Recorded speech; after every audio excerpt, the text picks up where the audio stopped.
Txirritazaleak egunon gaur Baionan gaude eta hiri eder honen karrikaz-karrika ibiliko gira ondoko oren erdian. Bere historia, arkitektura eta identitate anitzak aipatuko ditugularik. Bertze saio batentzako utziko ditugu bertze interesandiko guneak, ala nola katedrala bezala. Baina sargaitezen bada, Baionarat.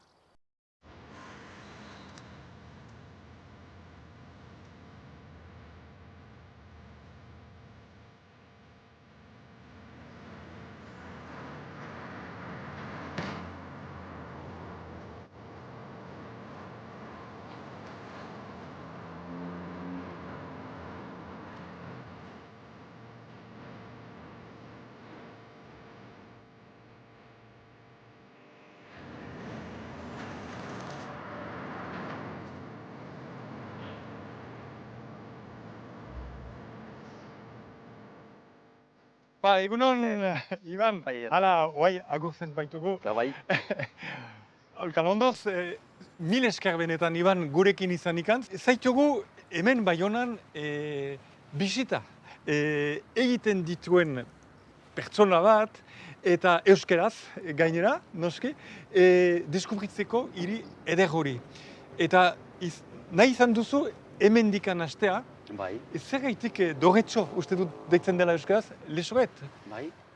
Nik beti hemen itzorduak aldutalaik emaiten ditut Baionako bisitaren hasteko, zenta Baionaren sormena hemen da erreski ulertzen eta esplikatzen.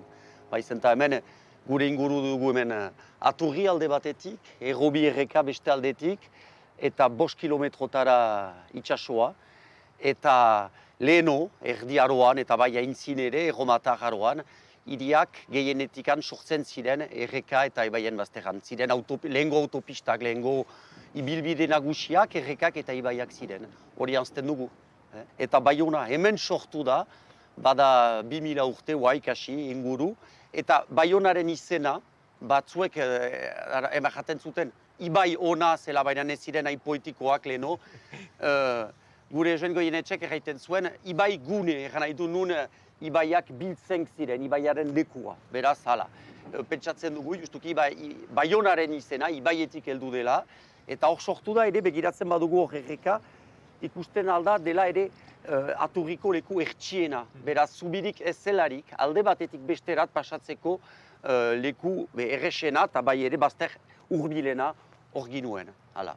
Beraz, hor ulertzen da, eta gero hemen ere ikusten dira bi gauz, Baionako historioan anitz kondatu dutenak, da militarra, parte militarra, Baionako zitadelarekin, hor, Sant Espiritu kasko hortan, eta Baiona merkataritza, Baiona munduari zabaldua, arraintzako eta itsas munduaren Baiona portua.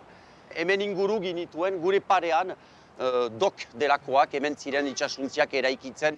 Orain hila ezan espaldi egon ginen hemen ondoan den Euskal Museoan, eta plazer nuke, aipat dezagun garaian, Regine Etxeberri anderearekin, nola ziren, hain justuzuk aipatu bezala, bazterrak nun eta hainitz langile baziren, itsas gintza bazen, untziak hemen egiten ziren, 19. mende hasieran nola zen Baiona.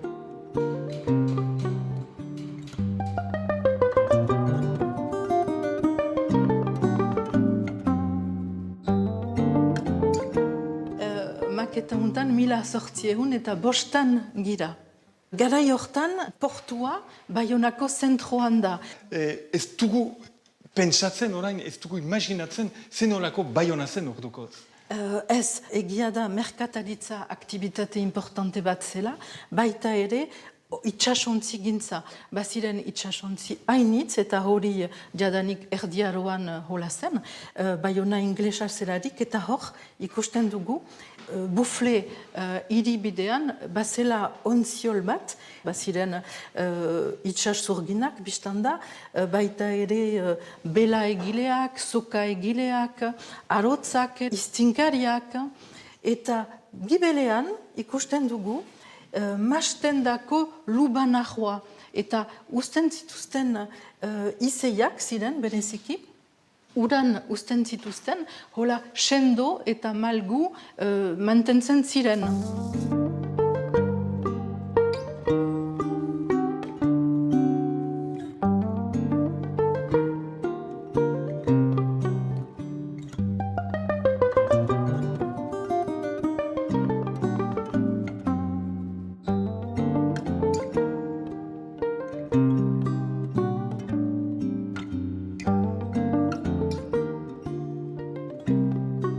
Garai hortan, Santa Espiritu ez da Baionako auzo bat. Komuna bat da, landetako komuna bat da. Hola egon zen, 1857 eskuinaldean ikusten ditugu ere ontziolak eta bereziki Baionako ontziol handiena hori Kolbertek han eman zuen.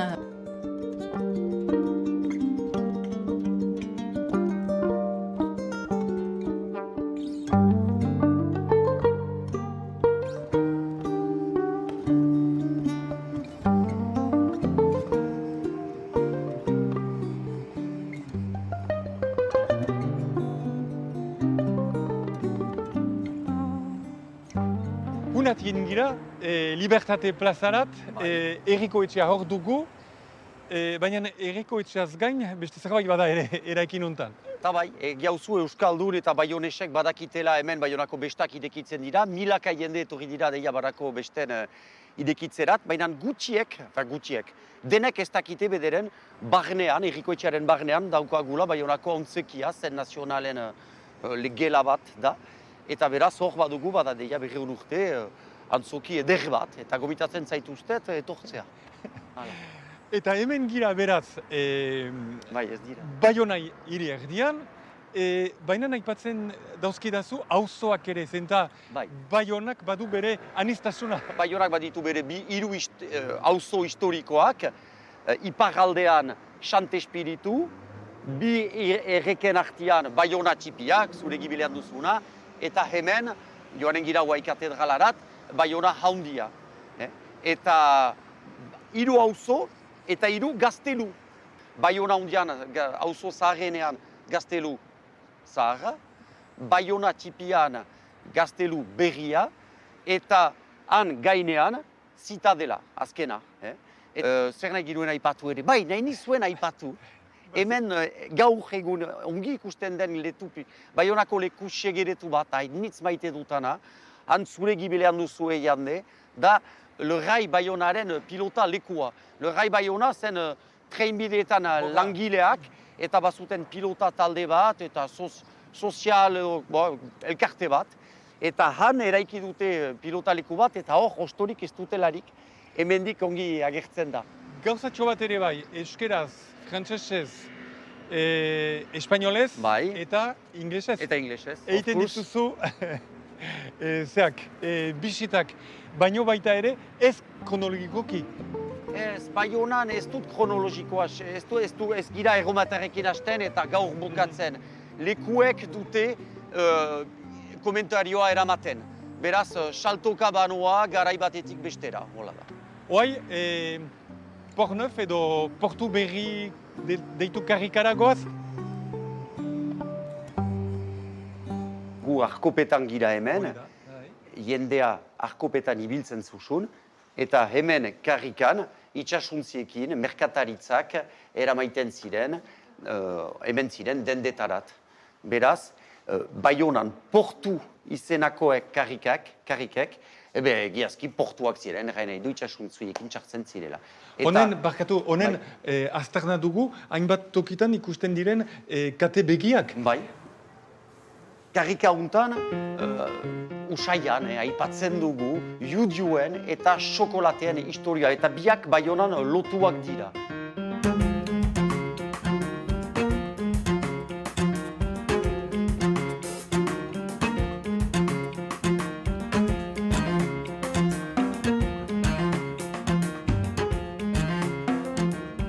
Zergaitik hemen, zeren eta espainolek, Erdi Aroaren bukaeran judioak kanporatu dituzte, bai musulmanak eta bai juduak, eta Baionak portugesak errexibitu dituzte. Zergaitik portugesak espainolak aipatuz, zenta juduak espainolatik joan direlaik, Portugalera joan dira, eta gero antik kanporatuak izanak direlaik, undat etorri.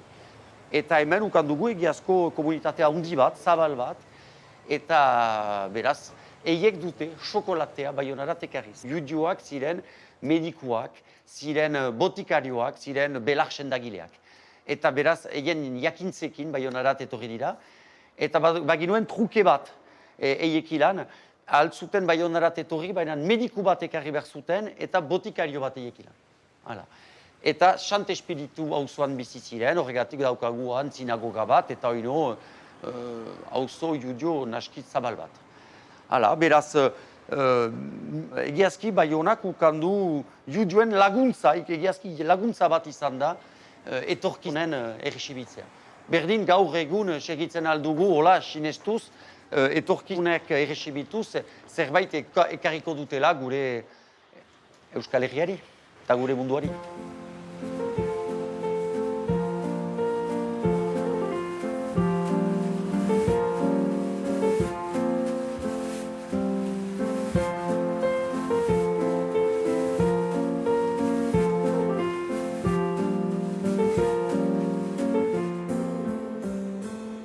Ara, Frank, aspaldiko lagun batekin gaude orain, Frank Dolordorekin, Euskal Telebistako korresponsale hemen Baionan, mila esker gurekin bat eginik, Frank.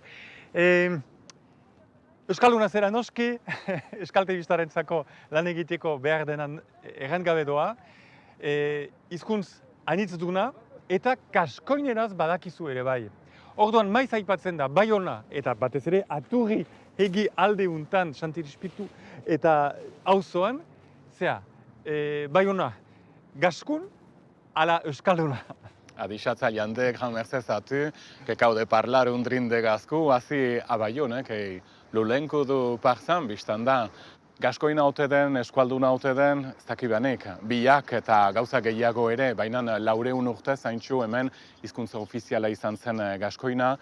Frantziako katedraletan idazkiak latinez dire, eta hemen gaskoinez, Baionan urrezko liburua, Baionako herrikoetxean edo etablissement liburua, hor 10 testuetatik 9 gaskoinez dira, euskarak ere ez du sekulan izan, olako aitortzarik. Ordian, gaskoinak bazuen ospe eta indarra, galdu da, zer gertatu da? Bizi molde aldaketa ikaragarria izan da hemen, bereziki munduko bigarren gerlaren ondotik eta hor familiaren transmisioa arrunt hautsi da, eta egia da hemen gaskoinak izan duela toki handia, burgesak, hautetsiak, merkatariak gaskoinez ari ziren gehien bat.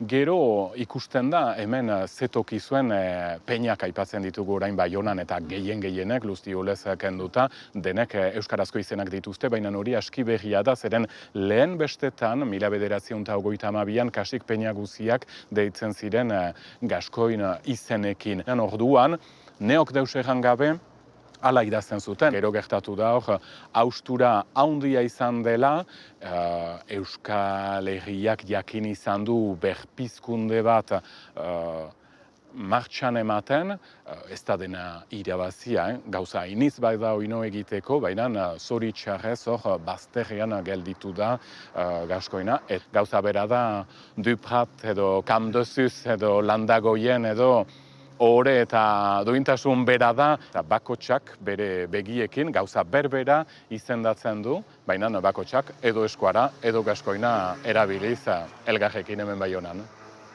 Berzepla, mil esker beraz, Frank, haunautekop. Haunautekop, dinka ben leu, aiande, gran mercezatu.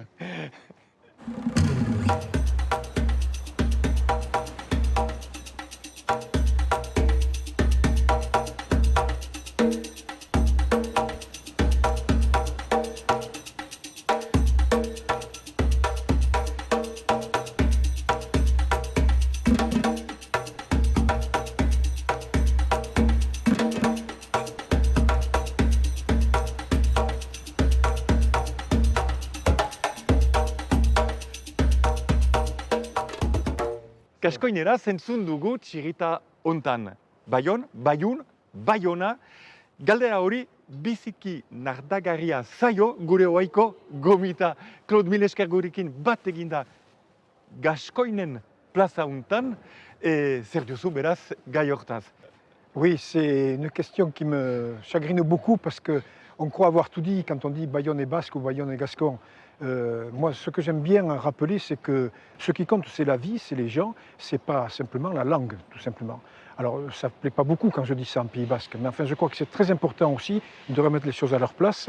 Quand on voit ici, par exemple, ce qui se passe, où il y a 35 langues qui sont parlées environ, ça veut dire qu'on a une richesse là qui mériterait d'être reconnue, par exemple. Alors, il y a des gens qui s'en occupent, hein. Mais je veux dire par là qu'il faut arrêter à se chamailler en tirant la couverture. Non, Bayonne est basque, Bayonne est gascon. Et en fait, on a les mêmes racines en plus. Qu'on vive en parlant basque ou en parlant gascon, ou les deux, comme c'était le cas bien souvent, voilà, c'est une des parties de la ville. Et la ville, il y avait aussi l'anglais, le vieil anglais par exemple, au moment de l'époque où Bayonne était sous la couronne d'Angleterre. Donc je veux dire par là qu'il ne faut pas oublier tout ça. On a toujours été un arc-en-ciel au point de vue linguistique, quoi. Gainera hemen da, beraz, Babel plaza bat, nun erran duzun bezalaxe, kaskoneraz, euskeraz, frantsesez, espainolez, portugesez, araberaz, wolofez, mundu bat bada hemen. Mundu hori ikusten da ere arkitekturari dagokionez. Bayona hiri bat beita, voilà. Alors, c'est bien la preuve que, justement, une ville, c'est quelque chose qui est ouvert. Même s'il y a des remparts, comme à Bayonne, les remparts ont des portes. Et c'est très important. Et en plus, Bayonne, elle l'oublie souvent, est un port. Ce qui veut dire qu'il y avait des gens de l'étranger qui venaient momentanément ou bien pour se fixer. Holandresek etxe batzu eraiki zituzten eta bat gelditzen da. C'est très intéressant de savoir qu'au début du XVIIe, par exemple, les Basques et les Hollandais étaient à couteau tiré, quoi, disons. Et qu'est-ce qu'ils sont venus faire ici? C'est aussi du commerce, quoi. Et les Basques faisaient aussi du commerce, le commerce des peaux en particulier, des fourrures. Donc ce qui veut dire que cette maison pourrait dire une partie de l'histoire de Bayonne et du Pays Basque. Et puis il y a aussi des constructions en fonction de l'histoire de Bayonne. Il y a des constructions nouvelles, modernes, par exemple, qui ont été faites également. La preuve, ce quartier, qui est quand même un joli quartier, un très joli quartier.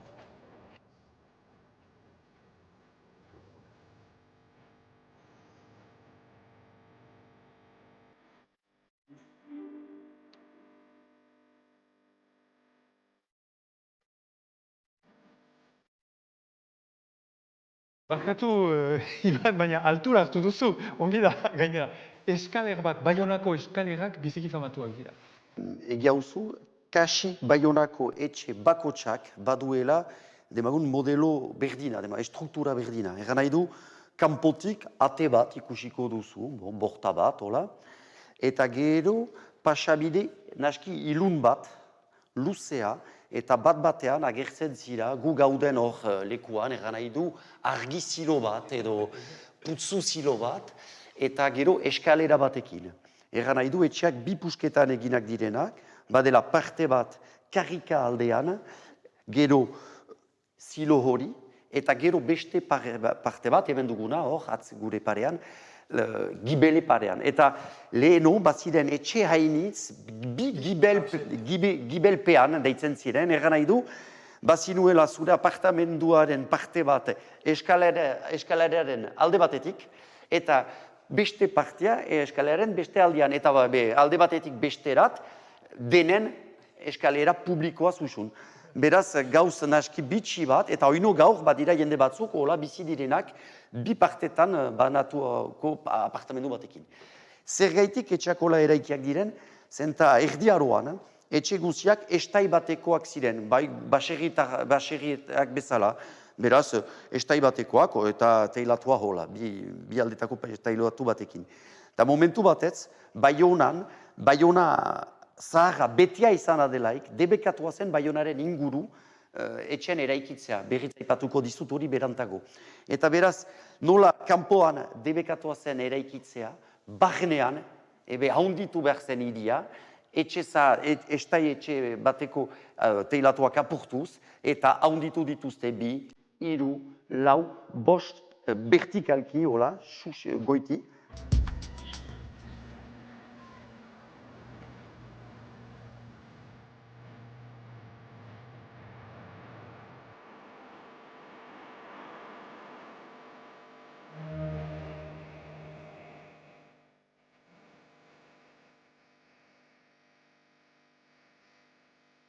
Ara, Bai. hemen bitxia da, eta zuk baduzu anekdota bat. Barretareri buruz. Aldi batez, turista talde batekin pasten nintzen, eta batek erraiten daut, ze zikina duzien, murru hori zendako ez duzie berritzen, garbitzen, edo hausten eta berri bat egiten. Eta esplikatzen diot, bereziki, hemen unat etorri ginela, justuki murru zahar honen begiratzeko, zenta Baionako erromatar arretxien parte bat da.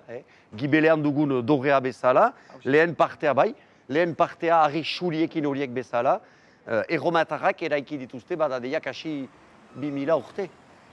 Eta jakin behar da, Baiona sortu dela, erromaterer inguru. Eiek dute hemen soldado hiri bat, ez zen erromatar hiri bat, gaztelu, zirko, antzeoki eta guziekin. Soldadoak behizik, lauki bat, kasi, eta dorreak. Hiria zabaldu da katedrala auzotik, kasko honetatik, hemen gainean gira, eta jeutsi da emeki zabaltzeko. Latinez da, Baionako zera? Nunkoan poluta? Nunkan poluta, zikindua. Nunkan poluta da inoiz zikindua, baina ez zen, denbora hortan ekologia inoa ipatzen, erraiten zutelarik inoiz zikindua, erran zuen inoiz atakatua eta inoiz hartua. Kanpotarrek inoiz zikindua. Hau da. Geroztik izan dira retxi haunditze eta haunditzeak, ez dugu gaur dena esplikatuko hola, baina izan da erromatar arretxia, eta gero berantago erdiaroan oino arretxi bat, eta gero Louis XIV-pean oino haunditu dira, zitadelarekin eta bar. Vauban eta kompainia? Vauban eta kompainia. Baina espero dut gaur bederen, eman digula, apetitua nola bait, Baiona hobe ezagutzeko. Eta bai, zenta bauzu Baiona ofiziala ezagutuena, baina gira batekin pasten altzira bazter eta leku eskutuetarat. Ederki. Segitzen dugu beraz, hainzina? Ederki. Mireska egoenetan,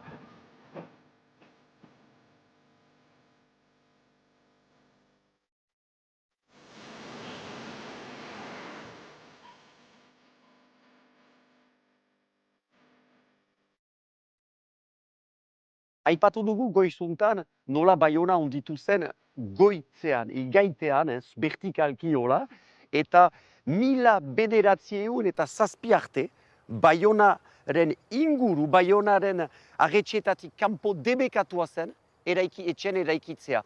Beraz hor gure gibelean ditugun Alepolmi eta Arren auzoa eta guzi horiek, ez ziren existi zen. Borda batzuk, etxalde batzuk, behizik, beraz, hor, Baionan inguru diren auzo guziak, hogei garren mendean sortu izanak dira behizik. Eta hemen gira, beraz, Baionaren mugan, pixka bat, Baiona zaharren mugan. Eta zer gaitik debekatua zen ordean? Debekatua zen, zenta defentsa edo gerlako ministerioak Baiona klasifikatzua zen, arma, plazo forte delako bat edo klasifikazioa zen, eta lehen mailako gotorlekuetan parean ginituen espainolak, gure etxai maitatuenak, eta beraz, atake bat balin bazen, Baionaren inguru ezen etxerik izan behar, egurrez behizik, eta justu gure parean badugu karrika bat izena duena, egurrezko etxeen karrika. Egurrez erretzen albait ziren? Erretzen albait ziren, beraz etxaiak atakatzen bazuten Baiona, sua emaiten zen etxeer, eta denak Baionara txartzen ziren. Babesera. Bai. Eta beraz desklassifikatua izan edelarik, Baiona azkenean zabaldu da eta hunditu. Eta gaur bilakatu dira, ibilbide, baratze, parke bat bezala, eta beraz hemen baratze hortan dugu herritar baratze bat, montatu dutana lagun batzuekin, auzo batzuekin. Hala, beraz 3 urtea landatzen ari gira, eta hemen landatzen aldu edozeinek, eta gero bildu ere. Eta nola leheno militarrak baziren, ebe gaur egiazki herritarren parte bat da. Leheno bat debekatua zen herritarren zat, gaur herritarrena da, eta konfinamenduak jendeak urbiltu du ere muri. Hala. Mil esker benetan, Iban, zuri esker aipatu zenidan bezalaxe, Baionako hainbat gune, piskat sekretuak edo ez ezagunak ezagutarazi dizkiguzu. Horrela gaurko behintzat finitzen da gure emankizuna. Espero dut laster bat eginen dugula, anartean untsa bizi, zaindu COVID-a dela kausa. Laster arte, adio, adizatz!